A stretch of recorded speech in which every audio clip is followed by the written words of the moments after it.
And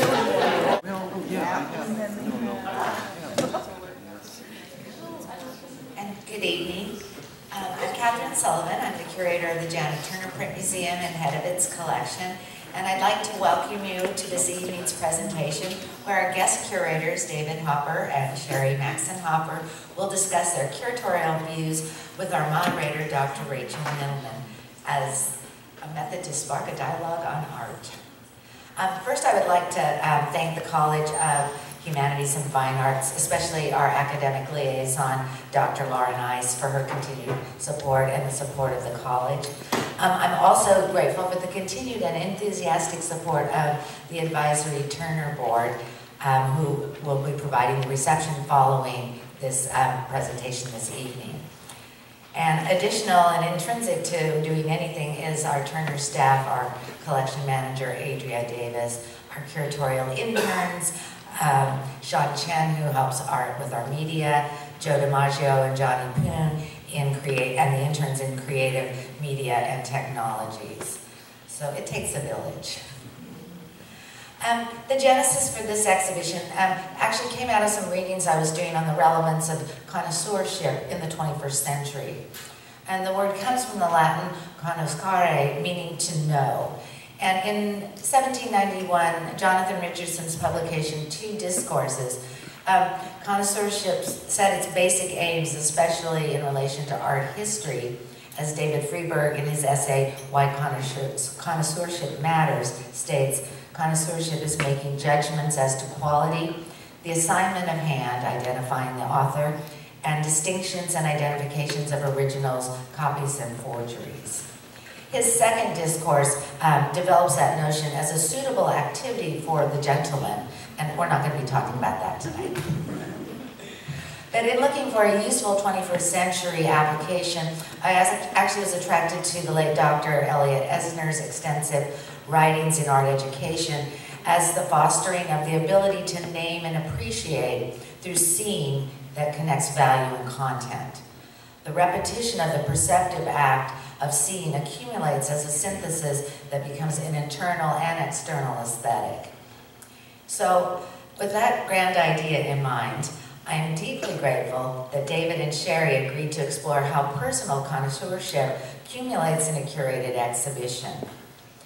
They are deeply visual, having spent their adult life in the arts as individual artists, artists in business, artists, collectors, and supporting arts making even today.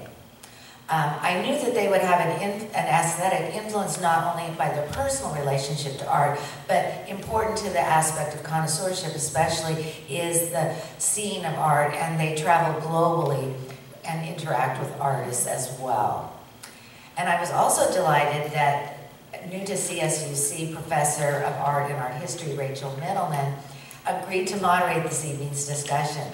Her specific expertise in modern and contemporary art and issues, I thought would serve to refine and reveal the meaningfulness of the aesthetic perception that we're going to be talking about this evening. So there is a program and there's more detailed information about our guest curators and our moderators, so you can look that over for a really in-depth look at what they have done in the past. And with that, I would like to offer a warm welcome to our exhibition curators and our moderators.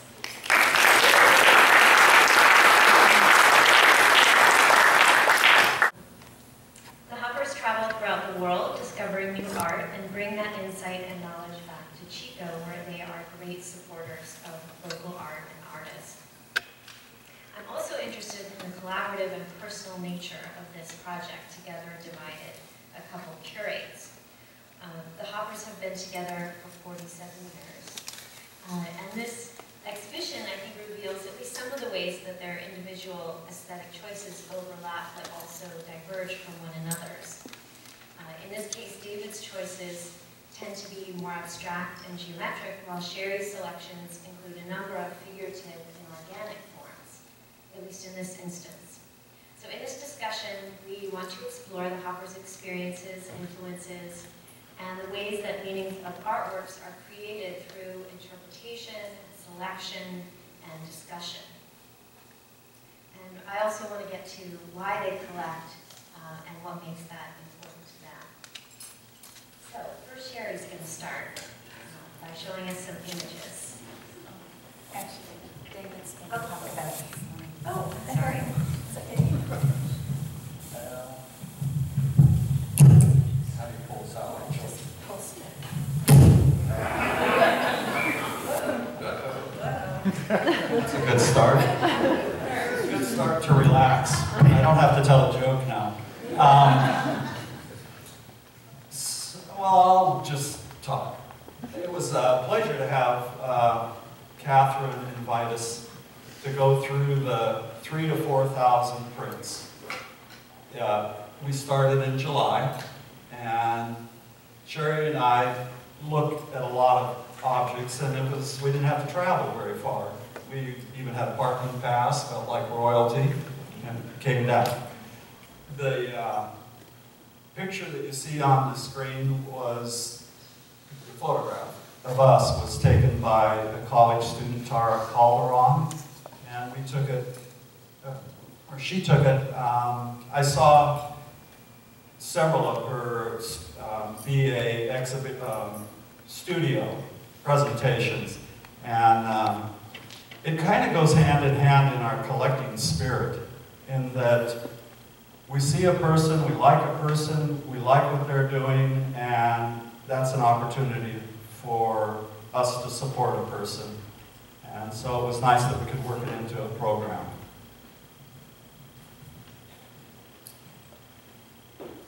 So we met in 1968, so we were hippies together in San Jose State.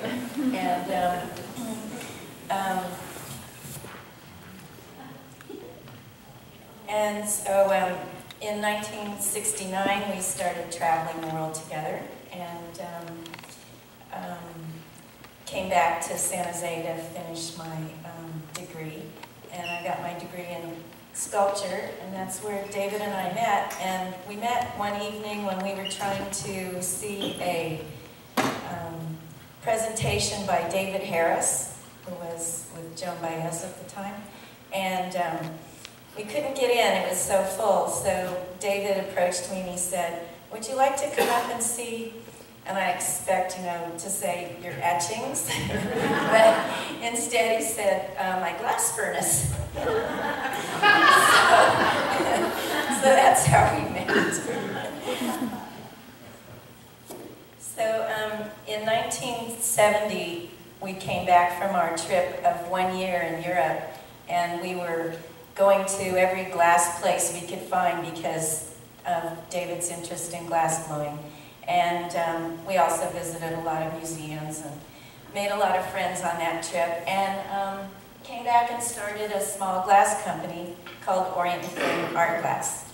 And we began in a garage and gradually moved up until we had our own space in down on Park Avenue, and gradually the employees increased, and we ended up with, at one point, I think 30-something employees, and sold our glass internationally, and had a lot of fun doing it for about a dozen years. And then we sold it, and David had his own studio making sculpture, and sold it in galleries all over, and had a special gallery in New York City that represented him. And then he began teaching all over the world as well, glass blowing. So this is some of the production we were making in the 70s and 80s. And my job was to select all of the glass for the orders. And we had a really great working relationship with our wholesaler, and he was able to convince the stores like Neiman Marcus and Bloomingdale's and Gumps that we could select the pieces for them, that they didn't have to personally select the pieces because they were all one of a kind. And so they had faith enough in our wholesaler and he and us that we could just send them what we thought made a nice collection. And it worked really well for us. This is from one of our travels. This was in San Sebastian, and we were visiting the Chilita museum there, which closed shortly after we were there. This is some of our work. I started bead making after meeting a bead maker that took one of David's glassblowing classes in Germany. And he started a school in a small town in Bavaria on the Czech border. And she never told us that she was a bead maker until we went to visit her at home, and we saw in her living room a torch set up so that she could work with hot glass. And I thought, wow, this is something I can do. If you can do it in your living room, it's much better than having a hot furnace and all of that entails. So I started learning bead making, but most of the traditional bead making was with solid glass beads, and I decided I preferred hollow beads, so I learned to use borosilicate glass and to blow the glass. And I worked in many different directions with, this one is with putting small objects inside the glass that I can use to tell a story with the beads. Do you want to talk about your one?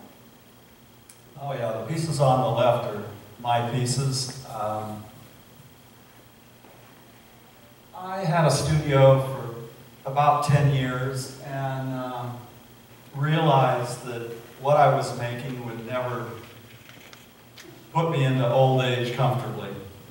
And so I was fortunate, more fortunate than a lot of people, to be able to spend 10 years in this direction.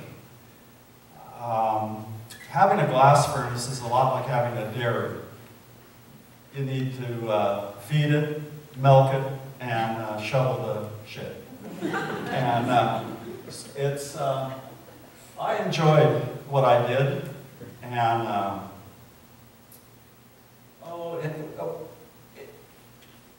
lot of innovation. I enjoy innovation, and then through the title of artist, if you innovate, then you can do what you want and say to hell with the rest, you know. So there we go. Well, this example is another direction I started working in with my beads, and it allowed me to incorporate our love of taking pictures when we travel. And so this one is based on photos we took in Japan, and with David's innovation, I was able to make my photos into decals that I could put onto the glass and fire them on. And I pursued that direction for quite a while. I enjoyed being able to make a story with the pieces.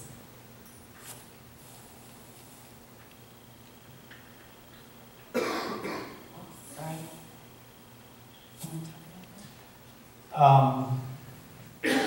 We have a lot of friends in the audience, and most of them know the history of us losing our home in 2008, and every building on the property, which totaled about 20,000 square feet. And Shari and I, she was 18 when we met, and I was 21, and we collected anything we liked, a rock, a piece of wood, anything. So we were pack rats. We were collectors, accumulators from the very beginning. This is our home now on the same property. We have 80 acres on Neal Road. It's totally off the grid. And the sculpture on the left there is Lowell Jones. He was a fantastic sculptor with no recognition. This particular piece was on Park Avenue for 13 years. It's a kinetic piece. It's called Big O's, and it opens up. There are 2 donut forms, and it pivots open and closes it. It's about 3 hours and 45 minutes to fill its cycle. We need to speed this up, kind of, else we're not going to be talking about the prints. Okay. I was just going to say Park Avenue, New York City, not Chico. Oh, yeah. So we have some other photos of their house now and some of their collection. So maybe while we're looking at them, you could also tell us about what it is that drives you to keep collecting after that tragedy of losing so much, you know, that you continue that. And as you advance, you'll see a couple of photos of their gallery now and how much you've managed to accumulate even since then. I can address that. We can't help it. You know, it's not even a conscious, our process of collecting is, well, this was nice to be prompted, to be asked, what's your connoisseurship? Our connoisseurship is so unacademic. We buy what we like. And not only do we buy what we like, but I would say if you had a circle and you were making a choice about buying something, it can be that you have to have it. It can be a percentage of, I want to support this person. It represents a time when I was with this person. So it's a pie chart, and the pie charts expand and close and open. Like we recently purchased a piece of glass that I showed with this man, Hamer Adams, at the Heller Gallery in New York. And I always wanted to trade a piece with him and was never able to do it. And there was a gallerist named Dorothy Weiss, and it was in her collection. It was sold at Bonham's. And we recently were able to buy that. Because when we look at it, it's a great piece to have, but also it's a period of history of our lives. And so when we lost thousands of square feet of art and pieces of art, it was a big shame that they disappeared from existence. But we could have rolled up into little balls and run away, and instead we stayed and just carried on naturally. This Trevor Lagunas, the nudes there, his piece, and then the glass tower is Trevor's, all the Pasquas. And then Shari Simon's piece is hanging in the center of the room. I don't know of a piece that we don't have a connection with the person. And also this house is one of David's passions. He loves building, and this is our 4th building project together, and we're very hands-on in it. We do most of the work ourselves, and he collects building materials as much as art. So he has a big surplus area that he compiles things for future projects. The kinetic piece in the corner was by Lowell, and we had some great pieces that were lost. It was really, really a shame. But we lived on that property, since 81, 82, and we've had 8 fires come through there. So it's like handling snakes. You just go, well, another snake, another fire, I'll survive this. And, well, we got severely bit. So, also, I think we have the gallery space, which we designate as a gallery, as a place to archive the pieces we have. We don't have them in our living environment as much. It's very simple and uncluttered. That's kind of the way we like it. It's a tradition.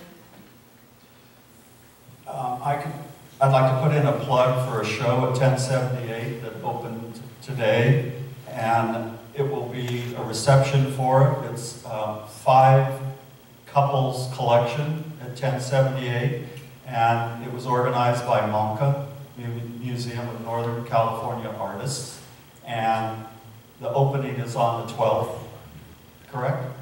13th, Thursday the 13th. So it's kind of like a continuation of collecting. I don't. Oh. Yeah. I'm asking if he made the chairs the piece of the Well, yeah. That's part of his fence project. The typewriters all went through the fire. But the other piece is also one of his collecting. He goes to the junkyard a lot. It's by Deschamps. It's a ready-made. And this is our view when we wake up in the morning and we look out from bed. This is what we see. We're very blessed to have the beautiful Sutter Buttes. Okay, so now that you've heard a little about their background and seen their environment that they live in and are inspired by, I asked each of them to choose one artwork from the exhibition to talk about in a little more depth. Looks like David's is first. Talk about why you chose it. Okay, to backtrack a little bit, we were asked to each select 30 pieces. Is that correct, Catherine? 30 pieces. And then narrow it down. So that's 60, and then narrow it down to 30 in the exhibition. We had 20 pieces together each. We had 40 pieces, and then we had to eliminate 5 And each. you got that? Can you repeat that? Where's the P? 40 minus 10 equals 30. Okay. If you can imagine 3,000 to 4,000 prints in flat files, and you start on this journey without a curatorial dictate. It was like we're just walking on the beach picking up pebbles that we like. And you might go like, oh God, I've got this pebble, but I'd like to go back and get the other one, but I don't know where it is on the beach. So we're selecting these pieces, and it's almost like you're doing something for a psychiatrist or something. This is what I'm thinking. I looked at the pieces I chose, and I was really surprised. I was surprised in how the theme and the visualness of them all went together. But that was July of 2014. I don't know what I would choose in November of 2014. But that was, and it was such a pleasure. This particular print here, what art can do for you is you never know how it can shoot you down another path. Shari and I first went to Czechoslovakia in 1969. This is a Czech artist, born in 47. I was born in 46. And he has exhibited widely, written books, and still is a professor of printmaking in the Czech Republic now. So, to digress, when I was taking English in high school, and I was supposed to read a book and then write an essay on the meaning of the book, and I would get my paper back, and I was told that that isn't what it meant at all. I never liked that, and I have still resisted that. I do not accept a universal meaning for a white whale, you know. And to be told that this represents absolutely this. So that when I look at this piece and protected luminous objects, I recall the Czech movies, the Czech books, driving around extensively before 88, was it? 88, 89, when the wall came down for them. And for me, I'll tell you what it looks like to me. It's incredible likeness of being captured, and more captured than protected. And I don't really like other people to explain art to me or what the intention is, so when I saw this, I Googled the man's name and read many statements that he had made. And so this wasn't just a simple pass-by. It opened a lot of thought, memories. So that's what that print did for me, and that's what I feel art can do for everyone. But when a person looks at a piece of art and they say, that doesn't mean anything to me, I totally accept it. I would never try to change a person's mind, because that doesn't mean anything. It's all inside you, coming out and attaching to it. There is no meaning in that. It's only what your experience, your intellect, your connoisseurship brings to that object. So, there we go. That's my preaching. It's interesting that you say that this piece for you is kind of the opposite of what the person's title is, because when people look at your work, some people say your glass figures are trapped in glass, and other times people say they're protected. So it's very similar. Well, my glass pieces to me was like, I know Sisk, David, from a narrow view, maybe wider than some other people. But when the figures were encased, as you walked around, they rippled. They would distort the body, they would distort the face, and every degree it would change the view of the figure inside. And I think that's the complexity of all of us. We only know each other from so many degrees, and I really believe we only know ourselves from so many degrees. You know, we're quite a mystery. This is one of the pieces I chose, and I was attracted to it because of its detail and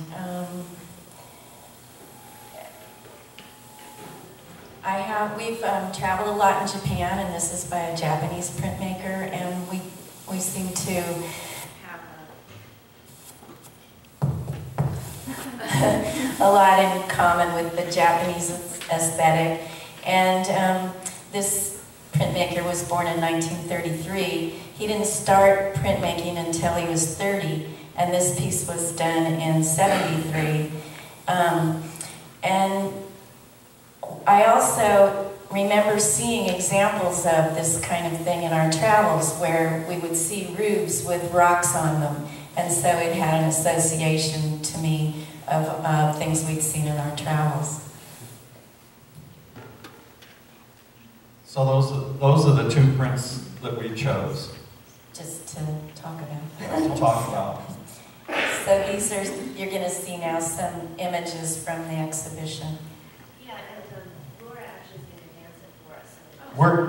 We're just going to talk over these. Yeah. So people that don't care what we say, they can be entertained or multi-process, you know.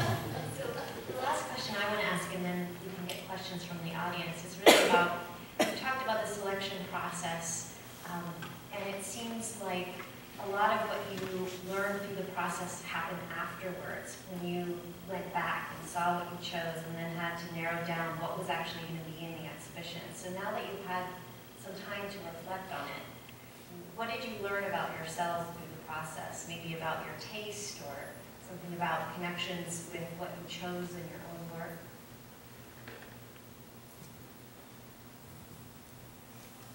Well, I noticed that at first, I think it really depended a lot too on where you started in the collection, because I started in the part of the collection that was the largest prints, which happened to have their own special storage area because of their size. And also that tended to be a lot of the contemporary prints.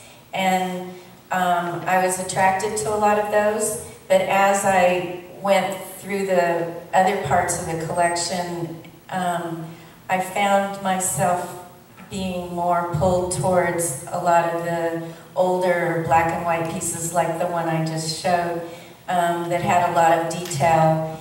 And on reflecting about my own work, I tend to put a lot of small detail into what I do, and so it seemed to be a natural progression. And it was odd because my selection, when I narrowed it down to 20, I ended up rejecting all of the colored pieces that I had picked, and in my selection ended up all black and white. So that was a real surprise to me too. And then when we came together, it wasn't really difficult to look at all 40 and reject 5 more of our own personal selections. It felt right, you know, it just was, I would say to him, I don't like that piece you picked. And he'd say, okay. Well, I'm so surprised if anybody notices. I should mention, the images you're seeing are all, you'll see them all in the exhibition. tradition with the artist names and titles and attributions, but what you're seeing here are David's choices on the left and Shari's on the right, just in a selection that I kind of did, just matching together to see some contrast and comparison. But David, would you like to share what was a surprising outcome for you in this process?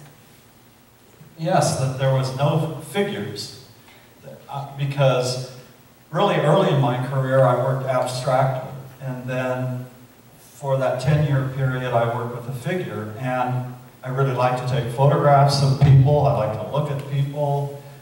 My mind, you know, can expand and tell stories. If you wanted to sit on a bench with me anywhere and somebody walks down the street, I could tell you all about them, whether it's right or wrong. But I would tell you everything by their shoes, their haircut, how they were dressed, how they walked, how they smiled. So I have a big imagination. So when I looked at these pieces and they were abstract, hardly, I don't know anything that's abstract to me, because when I look at clouds, you know, you say that's that, and when you look at something that's abstract, I define it. In fact, I play a game with this artist in Sweden. She does a drawing every day and posts it on Facebook, and I do a caption back to her. And it's been going on since May every day, and I'm really being dependent on that now. I can't go anymore. Well, so what I can say, to sum it up, is that I was surprised at how cohesive they were and how abstract, I guess you would say. That's that. Did you want to? Oh, I just was going to say that when we looked at all of our pieces together, I think we felt that there was a lot of commonality in what we chose, and really there weren't very many pieces that we could say to each other, oh, I don't like that one that you picked, you know. It was maybe only one each that we said that about. I never say that to you. Oh, right. Well, we definitely want to open this up to questions from the audience, and I took a class, a contemporary art history class, to see this exhibition earlier today, and the students had really interesting observations, many of which you pointed out yourselves about how you ended up with not much color in your choices, and they talked about pattern and texture. And I have some questions from them, but I also have some in the audience that have some great questions. Do we have a microphone for the audience? Or? No, you'll have to project. Okay, good. And anyone else, please raise your hand if you would like to enter the discussion with us. Yes, Melanie. And you said that you looked through a few thousand prints. I was wondering, when you were deciding what you wanted to show, did you have any kind of criteria that you were keeping in mind, or was it just spontaneity? So she's asking, when you're looking through something like 3,000 prints, did you have criteria in your mind, either consciously or maybe later you realized unconsciously, or was it more a spontaneous decision? It's after we chose what we did choose, and Catherine was kind of, it was interesting. It's like, okay, come on in and choose these prints. Oh, then by the way, we want you to write this. Oh, then by the way, we're going to do a thing. Oh, by the way, you know, and it's like, well, we'd gone so far down the slide we couldn't climb back out, you know. I think Shari and I would do it with more consciousness if we were asked to do it again. I went in with a theme, but I would have had to have 60 prints and Shari would have had none. My theme was to try to tell a story. A human man, woman, family experience through a series of prints. And I started out that way and then scrapped the whole thing and started again because I couldn't do it with 15 prints. So basically it was residual connoisseurship or residual aesthetic that came out, and that's why I chose what I chose. Yeah, it was really difficult not knowing what you were going to find as you went through the collection. So it was hard to pick a theme and be able to stick to it and have everything relate to that theme. A person needs to go through it twice. Really. Go all the way through, and we have good visual memory. Go all the way through, then think about what's available, and then do it again. Yeah. And that really wouldn't have been a problem. We go to art shows and we'll spend 4 or 5 days just looking at. It's not uncommon for us to shoot between 1,000 and 2,000 pictures each at an art show. So we love it. It's our sport.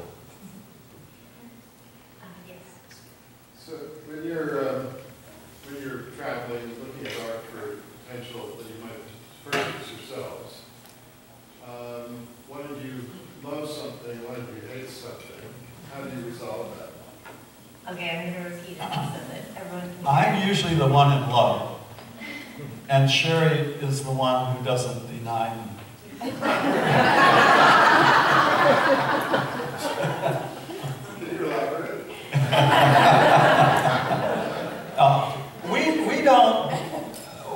We've very rare, before the fire, we had pictures that we would go to LA and go to a gallery and we would buy something. And buying is like eating, though. You might be full.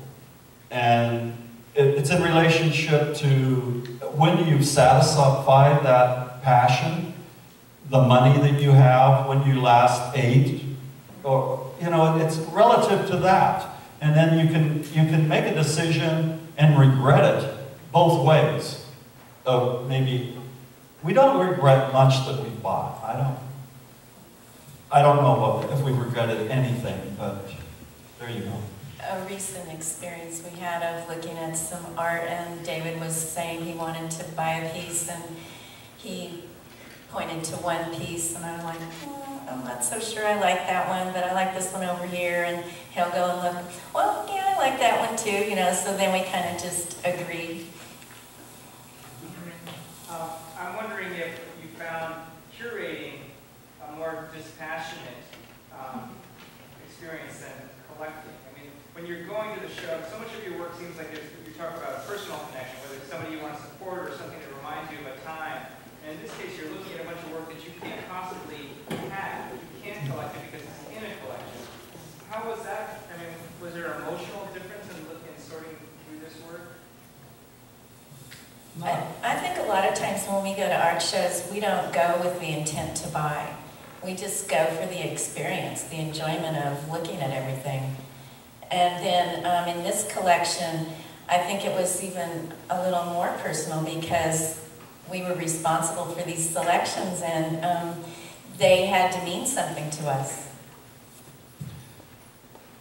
You know, like 68 years old, going on 69, me, you change. You change through life. When you're 30 and you don't have the money, you might say, oh, I gotta have that. I've gotta have that. And then the older I have gotten, it's easier to deny myself. And but Shari will say, if you have to have it, go ahead. And so that's the way it is. You have another question? I do. One of the students noticed, so the first thing she noticed was a sense of subtlety in what you chose and calmness. And that was common in most of the prints. She said there were a few prints that were loud, but most of them were quiet. And she wanted to know why you chose pieces that were more serene. And if you see it that way. No, I wouldn't agree with that. You know, it's what's serene to you and what's brings to mind tumultuous circumstances. So, yeah, like the one on the left, they're all so much better to see in person. And before, we've only got like 2 or 3 more minutes left. I want to say that I'm so happy that so many people at Chico State take Eileen McDonald's class. That they're interested in static imagery and want to do something with their hands. And so I just want to make sure I complimented Eileen and the 55 or 60 or 50 or whatever students that are taking printmaking class. And for those people who don't know it, it is possible to visit the class and talk to her and see what's being done. The printmaking is alive and well. Now, I learned something. I learned the difference between a monotype and a monoprint. Most people call everything a monoprint. And I learned that a monotype was first done in 1670 or 1640, and that's when you put materials on a plate and don't disrupt it. That's a monotype. And then a monoprint is you actually disrupt the plate and work on it afterwards. So I learned that. Any last questions? Yes. Did you find that before the fire, your purchase of your collection was different than the collection after the fire? Did you change because of it? I think we still collect from people that we like, you know, it's still like a lot of friends' work that we collect, and I feel personally, I don't feel as driven to collect as I did before. But we also collect a lot of other things other than art. A lot of free stuff, you know, just bring stuff home. I mean, we talked about that before. We also talked about how your drive to collect is a lot less about owning it than wanting to preserve it and support the artist. Which brings into play both the Turner that needs support. You could ask if they would accept a print for donations, and they're building this big new building here, art building, and there's actually no money in the naming of any of the rooms or anything that's going to the Turner. And then my other, well, 3 projects, 1078, the Turner, and Monca.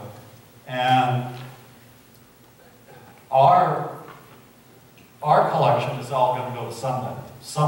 It's going to go to Monca. We have some prints that the Turner wants. It can go there, and then we'll give a little bit of money to 1078. Shari, do you want the last word?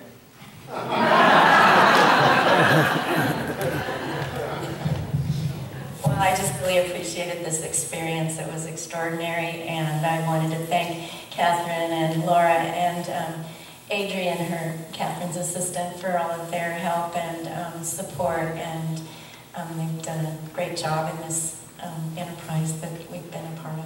Thank you. She can't have the last word. Well, maybe it's not. I have one thing, is that I really look forward to Catherine's new space. She has owned that Turner.